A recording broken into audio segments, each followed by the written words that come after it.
Hi friends, Pipa ki punsina welcome tawjari.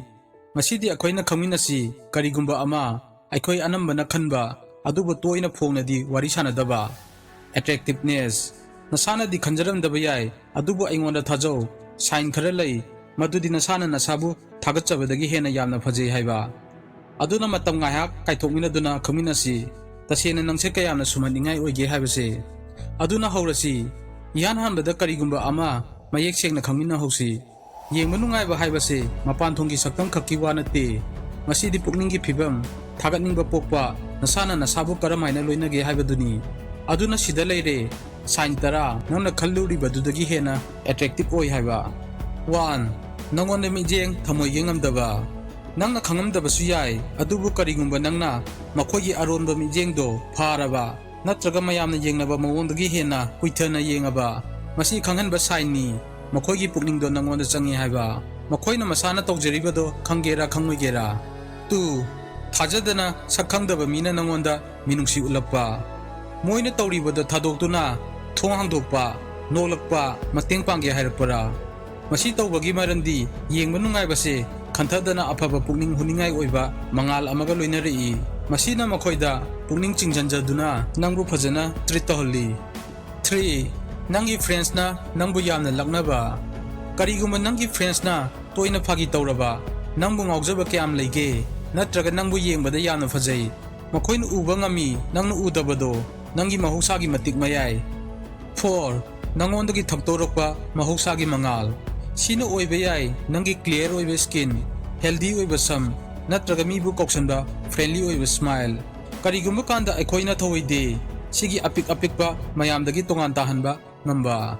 5 nangi confident oiba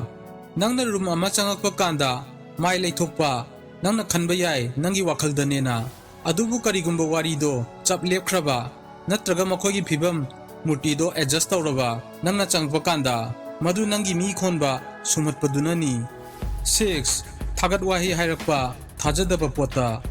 masi nangi voice oiba yai nangi harauna nokpa matau natraga nangi firol setorokpagi style sigi top toppa lamchatsina nangbu mayamdagi tongan tahalli nangi individuality highlight tawi 7 kanno honabagi darkar oidaba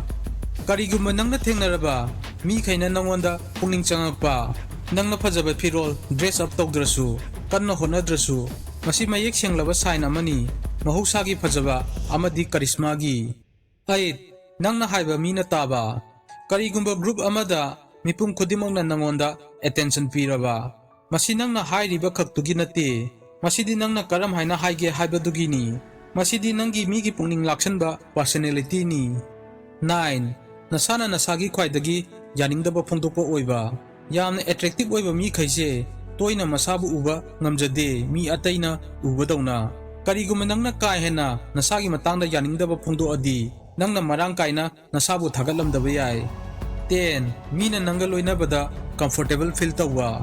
asengba phajabadi kiningai oide masidi mibu koksanbani kariguma mina nangonda masada afaba yaudana harau taramna laina loinaraba masigi maramdi nangi harau taramba sumatpa magunnani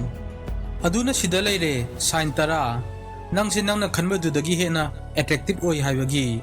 ningsingu phajaba haibase nangna mingselda uba dukhaki nate masidi nangna mibu kamaina feel tawhange amadi nasada loinariba confidence tuni nangse attractive oi nangna matam chupada feel tawdrabasu karigumba sigi video sina nangi pungning thogatladi sungsoi soidana video si like toromu